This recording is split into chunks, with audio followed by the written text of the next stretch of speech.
have a couple tips to start moving your shoulders. I find all the time that whether it's after pregnancy, a surgery, or just inactivity for a long time, or even our culture, our shoulders get very tight and pulled forward, and also our rib cage doesn't move very much. So one of the first things I start to teach people is how to separate those two. So if I were to bring my arms back and my rib cage lifted and my upper back lifted, that means that my rib cage and my upper spine is trying to do some of the work that the shoulders should be doing.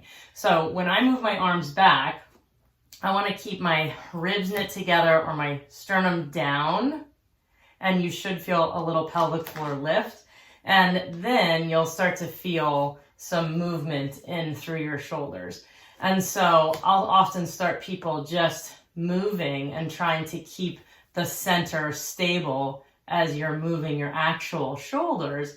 And then you just want to free up your shoulders. Your shoulders are very mobile. They're supposed to be mobile. And so you can do all sorts. You can do some opening movements. You can alternate. You can kind of just close your eyes and let your shoulders move free as your center is staying stable.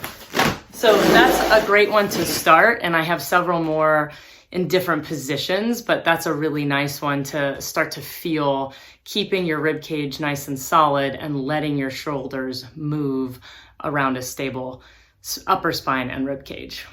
As I come down, this stays engaged so that I can feel some movement here. It's not this. I'm pushing my hands into the roller. Thanks so much for watching that video. Please hit the subscribe button if you'd like to see more of those videos and keep learning on how to read your body. Have a great day.